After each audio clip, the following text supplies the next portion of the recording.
IronOverLoad.io hardcore episode 8. Steve Smith here and the Mobster joining me. How you doing? Good. Boiling hot over here, but then we're hot to trot on this podcast. Let's rock and roll. Today we're going to be doing Turinabol, also known as simply Tbol. So in this one, we're going to talk about the compound. We're going to talk about how to use it. We're going to talk about our experiences with it and how to stack it and all that good stuff. So Tbol, Turinabol, it's oral anabolic steroid.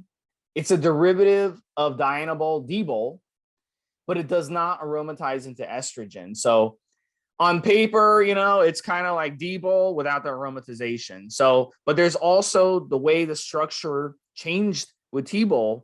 It does a lot of different things than DBol. So in other words, if you run 4 weeks of Tbol versus 4 weeks of DBol, you're going to get completely different results. So it's really, really fascinating how the structure change is. With Tbol, you're going to get slow quality gains with less side effects than Dianabol.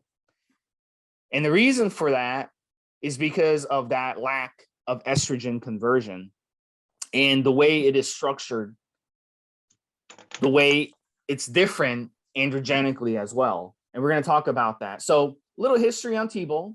Pharmaceutical company Genopharm, East Germany in the 1960s. The goal, Mobster, was to get a competitive edge for both their male and female athletes in the Olympics. So the East German team, East German Olympics from the 60s to the 80s can be directly traced to Tbol. The East Germans called the Tbol doping program STAS I-14.25. And it was kept secret until the 1990s when Germany was unified. So it's one of the few steroids out there that was developed purely for performance enhancement and not for medical use. So that's what they wanted to use it for. They wanted it to get their athletes kicking American athletes' asses. They wanted to kick the West Germans' asses. They wanted to kick the British asses, the French asses, any other competitors in the Olympics. And that was the whole purpose. So not a medical steroid at all development for. So Mobster, tell us a little bit about that. I'm just going to jump in with a couple of comments there in terms of the stuff that I recall from one of the documentaries they've done on this time. They experimented with nasal sprays for testosterone and other steroids, which were supposed to be in and out of your system in a matter of hours. And of course, all of this stuff, as Steve says, was down to two things, really. One is enhancement in sport. They wanted to win to get the gold. And the other one, of course, is to beat the testing. So as Steve said, this will be a state-sponsored program. It's basically a whole country's science developing a drug to beat the rest of the world in the Olympic Games and other competitions. So it's an interesting thing that from historical and for us talking about PEDs, we can only think of the Balco situation, Steve, when maybe we could argue about the Clear and other drugs being developed specifically with the idea of testing and not even anything like a countrywide or nationwide scale like this drug was. Back to you. So I mentioned at the beginning the way it's structured. So let's kind of get into that for you chemistry nerds out there. 4-chloro alteration. That means that Turinabol has 0 androgenic rating and a mild 53 anabolic rating. Now, testosterone is 100 by 100. So Turinabol is all the way to 0 on the androgenic side and at 53 anabolic rating. Now, I've talked about a lot of this over the years on the forums. These androgenic to anabolic ratings don't necessarily translate to real life, but they are numbers that mean something. So in theory, that Turinabol gives 0 androgenic effects. And that's why when you use Turinabol, let's say you run it for 4 weeks, you're not going to get a huge strength change in the gym. You're not going to get a huge mass change because there's no estrogenic effects. You're not going to get the other things that you would get, like say from an Anadrol or from a Dianabol when it comes to oral steroids. It's not going to come close. Halo, Superdrol, these are extremely androgenic. They're gonna increase your aggression. They're going to increase your strength very, very rapidly. Tbol does not do that. So it's very, very weak when it comes to doing that. But it's more of a steroid that you take for 4 weeks. If you're someone who's lean, if you're someone who likes to do, light workouts, high reps, you're just looking for that nice cut look, you're looking for that, then Turinabol is beautiful for that. But it's not one to take if you're like Mobster and you like to be lifting 600 pounds. Okay, it's not going to help you as much as these other steroids like Anadrol would. I'll jump back in here, Steve. Something you and I talked about in the pre-show, guys, and this is one, not everybody that listens to this podcast is 300 pounds, and not everybody that listens to this podcast wants to prove 300 pounds. So Turinabol, and as we discussed in the pre-show, probably Anavar are the kind of drugs where, and I think I said for Anavar, I always used to put on 5 pounds. Turinabol would be exactly the same for me. Tbol would be the same for me. I would recommend these drugs if you lift or compete athletically in a weight class, where, as an obvious example, we reference the Olympic Games that we were talking about at the beginning, where if you turn up with 10 or 15 pounds of muscle, people are going to talk. You will get tested, versus adding a few pounds, some shine, and especially for bodybuilders, of course, that's the kind of stuff that we want anyway, versus athletic, where that's a little bit of extra functional muscle, Steve, a little bit of extra power if you're throwing a javelin or a discus or putting a shot, versus piling on, as Steve says, with the other drugs like DBol and Anadrol, 10, 15, 20 pounds. How many times, Steve, have we heard of users sometimes, as a great responder, but you'll talk about Anadrol, and it's not uncommon to hear 21 pounds of water mentioned. I said before, putting on that kind of weight at my point, even at my size, doing whatever the hell I do now, 20 pounds is horrendous. But it can be useful. It's very short, as Steve said, typically for 6, maybe 8 weeks. Tbol would be for me, if I was to do those kind of cycles, getting into shape, and a few pounds, I mean 3 to 5 pounds on cycle, Steve, but functional, polished muscle, and especially useful when I say functional for the athletic side, which is of course what it was developed for in the first place. So guys, if you like to look good, but you're putting a shot in front of discus, then this is something that you could probably look at. And if you wrestle or you do a weight class type event where you can't be over, say, 80 kilos, 176 pounds, or 80 or 90 kilos, 198 pounds, that kind of stuff, where you have to lift up to that body weight, up to that weight limit, the Tbol's a great drug for that, especially dosed. And again, athletically speaking, a short cycle just to peak you for those kind of competitions. But you, Steve. I'll give you an example. Last time around Turinabol, I ran for about 5 weeks. I gained about 1.5 to 2 pounds. Yeah. So people say they're going to look. This is why Mobster and I were talking about this on the pre-show. Why is Tbol not more popular? It's not in the top 10 for most used steroids, most popular steroids, most used steroids, for a reason. It's because you're not going to gain, but I look better. I look better. My abs, I went from having a 4-pack to like a 4.5 pack, like almost a 6-pack, and just from using the Tbol, I kept my workouts the same. I was able to do good amount of cardio. I was getting some pumps, but not crippling pumps where I couldn't do cardio. So still able to stay active, weight train, do a lot of stretching, do a lot of body weight exercises, push-ups, pull-ups, all that stuff that I like to do. And I was able to kind of keep my physique. So I got harder, my muscles got harder, my muscles got more cut, but the weight didn't change. So a lot of guys might run Tbol for 5 weeks, and at the end of the 5 weeks, they're like, what the hell? I gained 2 pounds. This isn't worth it. Why am I running this? I could run Anadrol and gain 10 pounds. I could run DBol and gain 15, 20 pounds. I've seen that happen. So that's what people don't understand. And that's why it's not popular right there. So, and you can look at it from both perspectives. You can look at it from my perspective. I'm someone in my 40s. I'm more than happy to gain 2 pounds and look better in the mirror and have my abs popping out more. Or you can look at it from the other perspective. Hey, I'm 25 years old. I'm 30 years old. I want to gain 30, 40 pounds on my bench. I want to gain 10 pounds, in 5 weeks. And this isn't going to cut it for me. So you can look at it at both perspectives. There's no right or wrong. I'm just giving you the layout. I'm thinking of two things here, Steve. One, which we've talked about, it's highly recommended. Lots of people talk about this, and PTs especially, trainers and coaches especially. This is one of those drugs where I'd want you to take a picture if I was coaching you at the beginning and then at the end, and tell me, even though the scale's not going crazy, that you don't look better. As Steve said, if you're going, oh, I've only gained 2 pounds, 3 pounds, whatever, and as Steve described, I can see another layer of abs. I can see another row. They're just starting to shine through. My shoulders look more rounded. The separation between my bicep and triceps is better.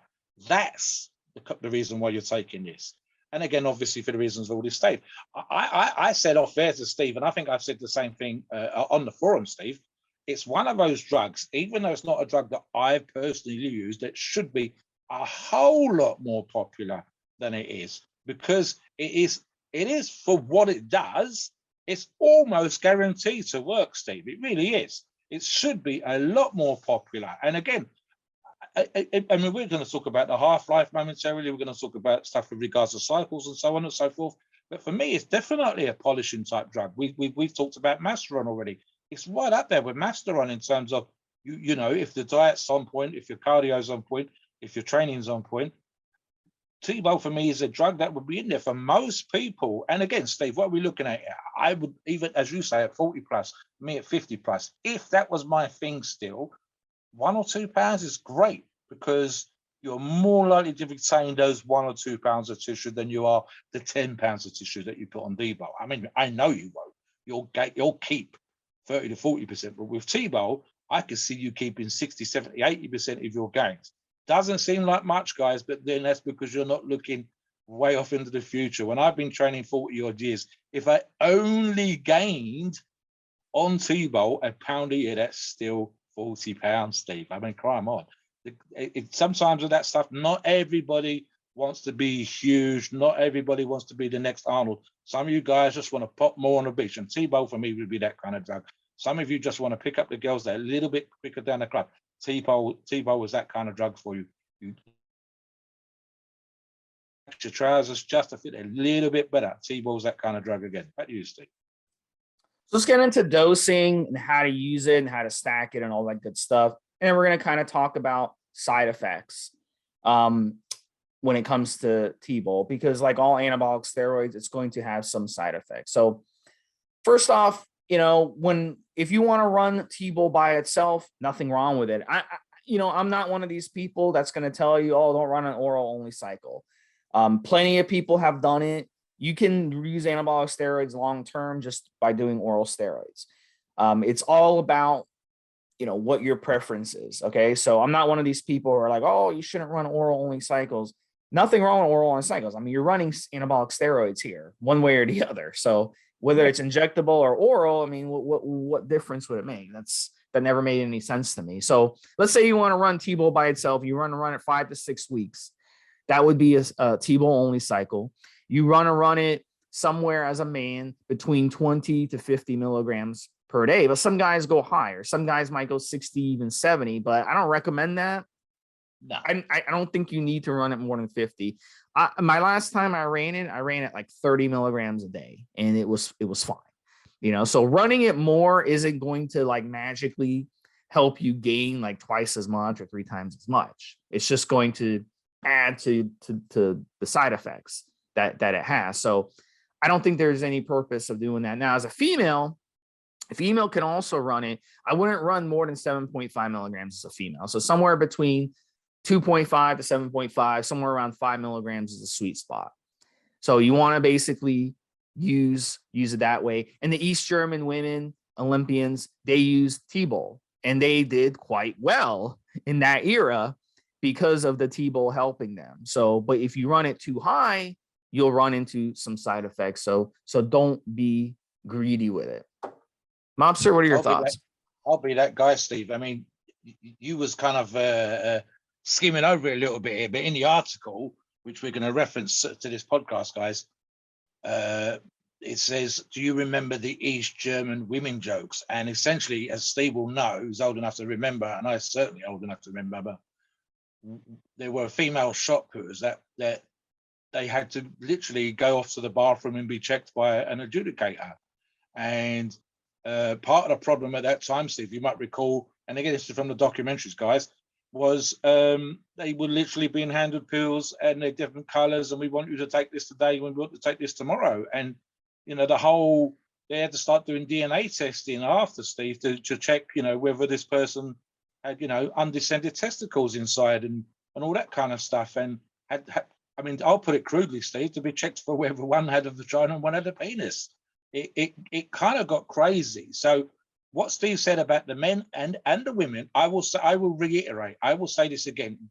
We see this sometimes on the forums, and I get the logic, guys, where if we say for the men, 20 to 50 milligrams a day is a great dose, it's very effective, someone will say, well, why shouldn't I take 75, 100 and get double the results? It doesn't work like that. The body doesn't work like that. The science doesn't work like that. You might get a 5% or a 6% gain over a 20 to 50 milligram dose, but you won't get double. And of course, we're talking about an oral steroid here. And pretty much every oral steroid comes with oral steroid side effects. It's that simple. And again, for women, if 2.5 to 7.5 milligrams a day is an effective dose and gets you that added 1 or 2 pounds of muscles that we refer to, doubling and tripling it up will not double and triple up the gains, but it may double and triple the side effects. So, I mean, that's just how the body works and how most of these drugs work. They're not magically going to put 10 pounds of muscle on you and not have side effects. So when we recommend these doses, it's because thousands, if not hundreds of thousands of athletes have found this to be effective. And this is for your average users, as you know, Steve. This is not 100,000 genetic freaks. There's 100,000 typical users with a handful of genetic freaks in there. Those genetic freaks will always respond differently, but the majority of you need to follow the guidelines that we suggest because your normal Joes looking to add on a little bit of muscle, your normal Janes looking to become more athletically capable. That's why these doses are recommended. We think long-term, we're thinking about as best we can in any circumstances when it comes to performance enhancing drugs, your safety. So stick to these doses, go a tiny bit, and I mean a tiny bit, 5, 10 milligrams either way to see if it works for you. And if you're an absolute freak, you're going to respond differently anyway. But don't double and triple and think you're going to get double and triple the results. That's the truth. That's why we do these hardcore podcasts, because we're not bullshitting you. We're telling you as it is. Back to you, Steve. So everyone wants to know, the first question they ask is, how often should I take it? So with Tbol, it's got a long half-life. Yep. I've heard numbers like 16 hours. I've heard numbers of 14 hours, 20 hours even. But whether it's 14 or 20, it doesn't matter. Once a day dosing is fine. Remember, half-life is not how long it's going to be in your system. Half-life is how long half of it will be remaining after that time period. So you'll have plenty in your system taking it once a day, and you'll balance things out over the course of the first few days that you're on it. So once a day is perfectly fine. So my favorite oral only stack using Tbol. Now we talked about how to run Tbol by itself. If you want to stack Tbol, my favorite is running the Tbol and DBol dose stack. So in that example, what I've done before, and it worked really well, is doing 20 milligrams of Tbol and 20 milligrams of DBol. And they kind of yin and yang each other. The DBol gives you that kind of androgenic kick, the estrogenic kick, and then the Tbol gives you more of that dry hardness type of effect, and you'll get a nice little pump going. So you can do high rep on this stack and you'll really enjoy it. Drop sets, you'll be burning the crap out of your muscles. You'll have explosive pumps on this stack, and you'll get some good results running this stack 5 to 6 weeks. Just make sure that you're running your proper ancillaries, which we'll get to shortly when it comes to side effects. Now, in terms of other things to stack Tbol with, anything, it stacks well with anything. You could stack it with Trenbolone. I've stacked it with Trenbolone and had tremendous strength results, because the Tren gives you the androgenic effects, and Tren is also very anabolic. And then the Tbol is in there, and it kind of gives you a good SHBG effect, where it binds to SHBG and helps the Tren work even better. So it will aid the other steroids Another one, if you want a mild stack, you want to add an injectable. How about some light testosterone and some equipoise, maybe 500 milligrams a week of equipoise, and then throw in the Tbol the first 5 weeks of the cycle as a little kickstart. Or you could finish the cycle with the Tbol as a finisher the last 5 weeks just to get an extra effect. So it works very well for that.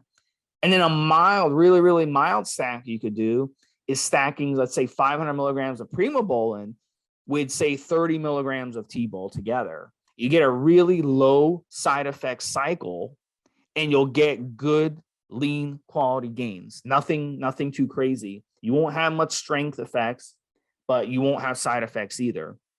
So it'll be a really, really low and conservative cycle. You could go that way. But really at the end of the day, you can stack anything with Tbol. You could stack 500 milligrams of testosterone, a first cycle, 500 milligrams of testosterone, and then throw in some Tbol in there just to give you a little bit of effect. I don't got a problem. Everyone says, oh, you should run just testosterone your first cycle.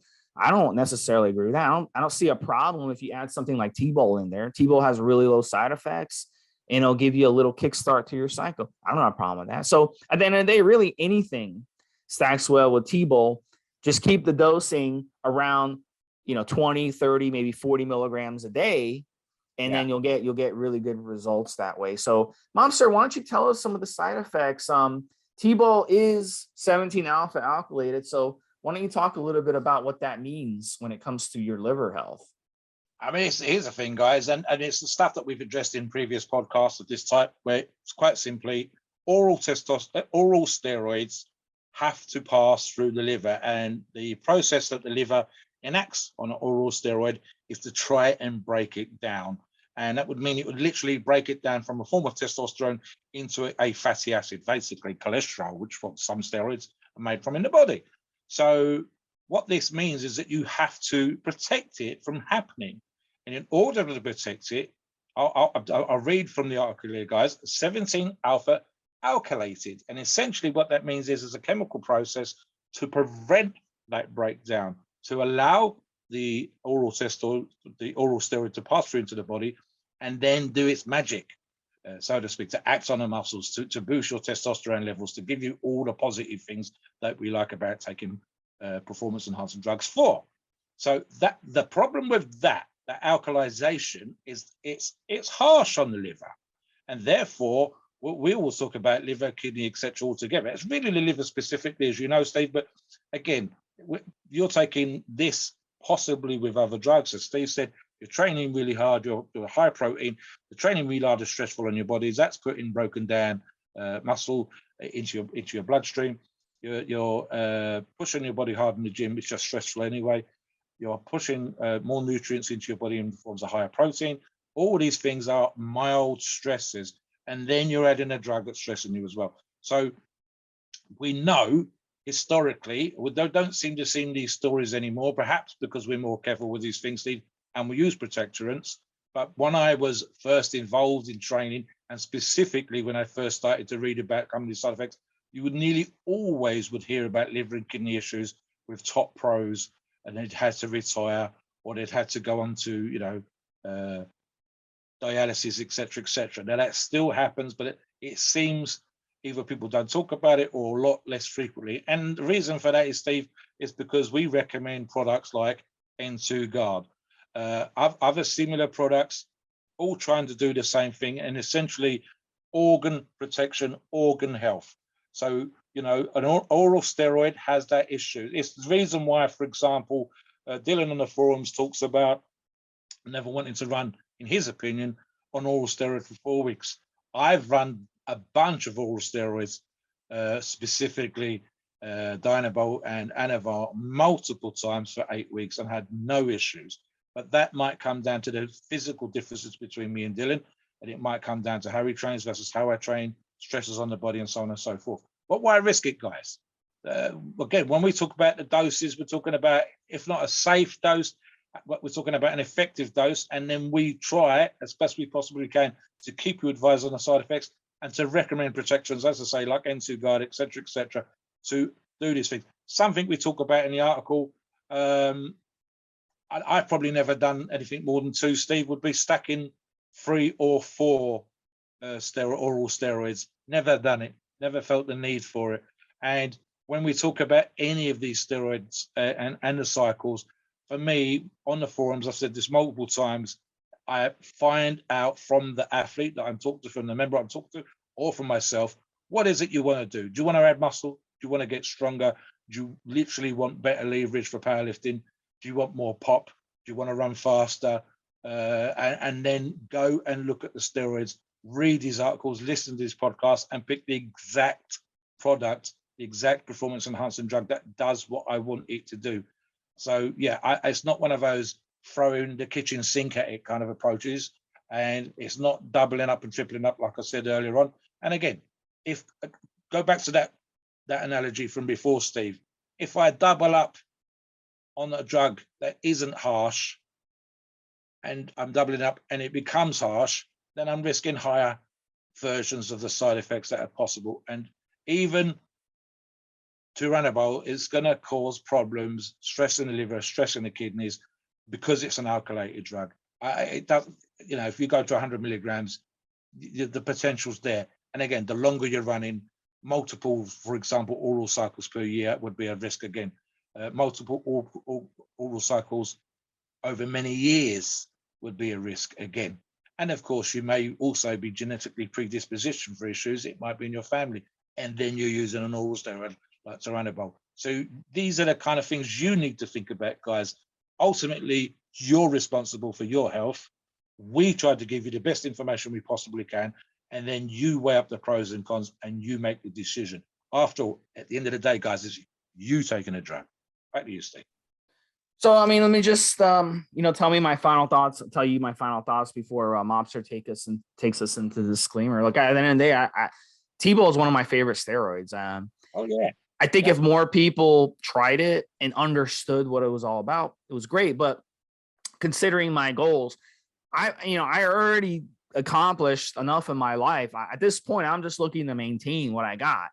But I'm not looking, like, if you put a gun to my head and said, Steve, you got to gain 50 or 100 pounds on your bench and you've got 12 weeks to do it, would I take Tbol? No, I would take Tren, and the same thing for weight gain. If I had to gain weight, in a fast amount of time, I wouldn't take Tbol. But for me, it's just a great steroid for me to use because you're on it and you don't feel that you're on anything. You don't feel that you're on anything. You don't have that aggression. You don't have that day-to-day change in your physique. But it's just you get that good, nice, clean pump at the gym. You get that nice little endurance bump that you feel that doesn't affect negatively your cardio, and you just get good lean results after 5 weeks on it. Just a pound of good quality muscle over 5 weeks is all I need to worry about. I'm not looking to put on 10, 15 pounds like some of you out there. So if you're in my situation and you just want to maintain and you just want something that's not going to mess with your head and mess with your body, then Tbol is one of the best ones. You're going to love it for sure. And it's something that you can use with your girlfriend or wife. She can take some too, and you guys can both work out together.